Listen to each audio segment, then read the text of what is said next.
નમસ્કાર મિત્રો, સ્વાગત છે તમારું ખેડૂત ખબર યુટ્યુબ ચેનલમાં। આ વિડીયોમાં આપણે આજના તાજા સમાચાર મેળવીશું। તો વિડીયોમાં આગળ વધીએ તે પહેલાં તમે અમારી ચેનલમાં નવા છો તો ચેનલને નીચે દર્શાવેલું લાલ કલરનું સબસ્ક્રાઇબ બટન દબાવી ચેનલને જરૂર સબસ્ક્રાઇબ કરી લેજો। તો ચાલો મિત્રો, આજના સૌપ્રથમ મુખ્ય સમાચાર જોઈએ। અંબાલાલ પટેલની મોટી આગાહી। હવામાન નિષ્ણાંત અંબાલાલ પટેલે મોટી આગાહી કરી છે।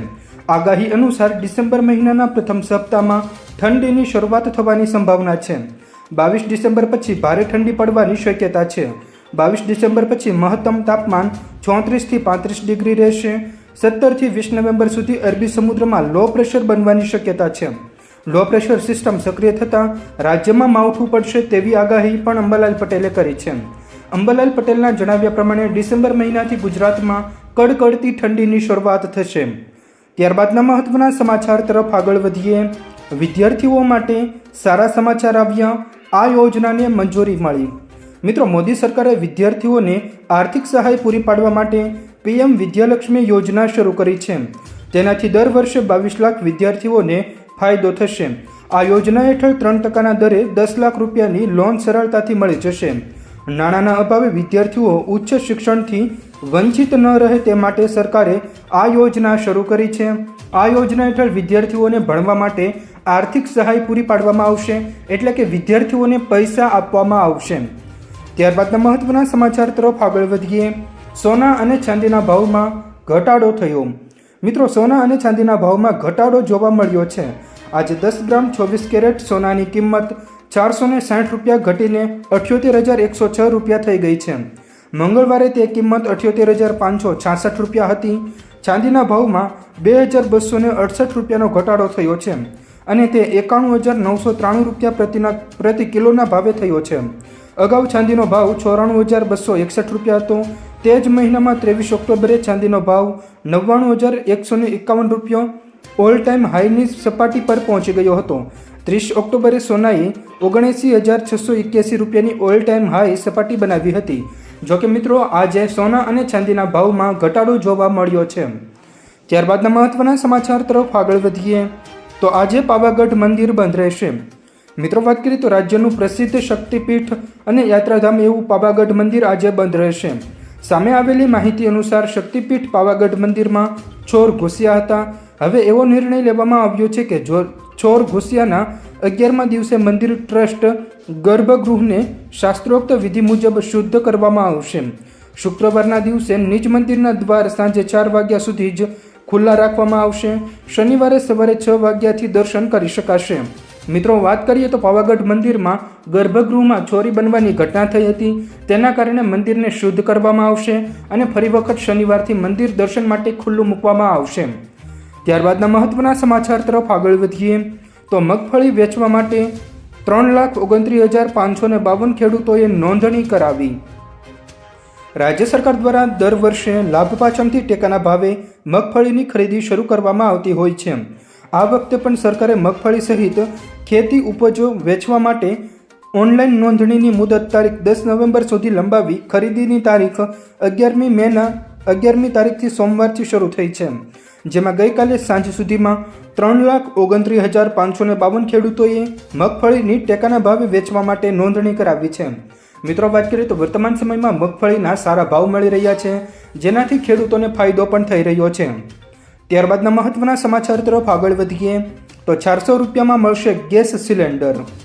મિત્રો, યુપીમાં આ દિવસોમાં પોસ્ટર વોર ચાલી રહ્યો છે। સપા પ્રમુખ અખિલેશ યાદવ અને રાહુલ ગાંધીનો ફોટો પ્રદર્શિત કરવામાં આવ્યો છે। પોસ્ટર પર લખવામાં આવ્યું છે કે ન તો વિભાજિત થશે અને ન તો કપાશે, અમે એક છીએ અને એક જ રહીશું। જો વિભાજિત કરવામાં આવે તો ગેસ સિલિન્ડર ₹1200માં ઉપલબ્ધ થશે। જો એક કહે છે તો ગેસ સિલિન્ડર 400 રૂપિયામાં ઉપલબ્ધ કરાવવામાં આવશે। મિત્રો, વાત કરીએ તો ઉત્તર પ્રદેશમાં કોંગ્રેસની સરકાર બનશે તો 400 રૂપિયામાં ગેસ સિલિન્ડર આપવામાં આવશે તેવી જાહેરાત હાલમાં કરવામાં આવી રહી છે। ત્યારબાદના મહત્વના સમાચાર તરફ આગળ વધીએ તો 75,000 ફેરિયાઓને રાહત આપવામાં આવી। અમદાવાદમાં ટ્રાફિકની સમસ્યાઓ વધતી જાય છે, ત્યારે એએમસી દ્વારા એક મહત્વનો નિર્ણય લેવામાં આવ્યો છે, જેમાં સ્ટ્રીટ વેન્ડિંગ પોલિસીનો અમલ કરવા માટેની દરખાસ્ત મૂકવામાં આવી છે। હવે લારી ગલ્લાવાળાને સરળતાથી ધંધો કરી શકશે, જેના માટે દર મહિને 250 રૂપિયાથી લઈને 600 રૂપિયા સુધીની ફી કોર્પોરેશનને આપવી પડશે.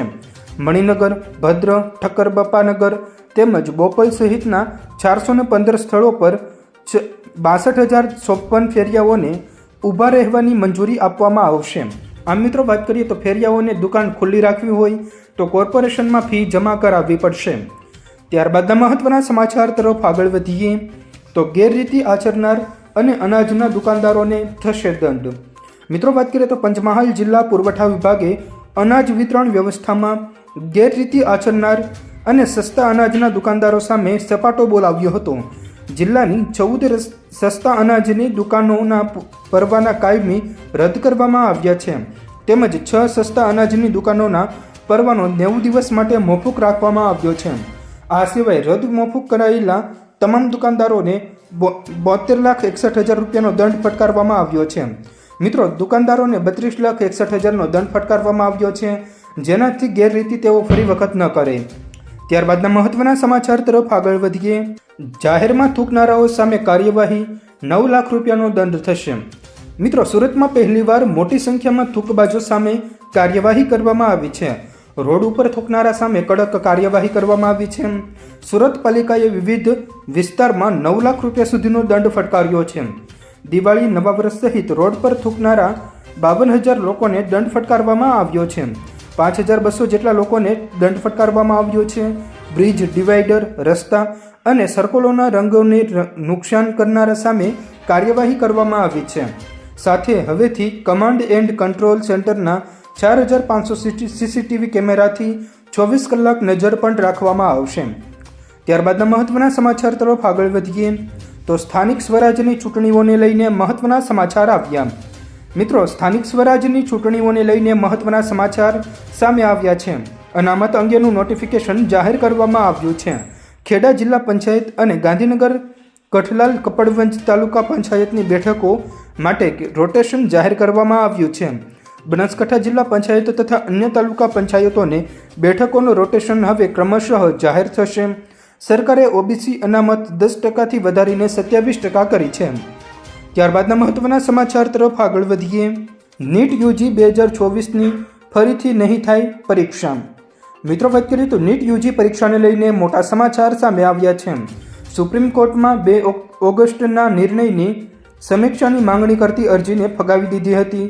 સુપ્રીમ કોર્ટે નવી નીટ યુજી પરીક્ષાને મંજૂરી આપવાનો ઇનકાર કર્યો હતો.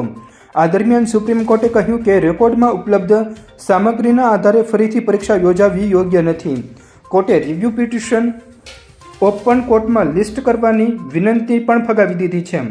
તો મિત્રો, આ હતા આજના તમામ મુખ્ય સમાચાર. જો મિત્રો તમને અમારો આ વિડીયો પસંદ આવ્યો હોય તો વિડીયોને લાઈક કરો, તમારા મિત્રો સાથે શેર કરો અને અમારી ચેનલને હજુ સુધી સબસ્ક્રાઈબ ન કરી હોય તો ચેનલને જરૂર સબસ્ક્રાઈબ કરી લેજો, જેથી તમને અમારા સવાર, બપોર, સાંજના તાજા, અગત્યના, સાચા અને સચોટ સમાચાર સૌપ્રથમ મળી શકે.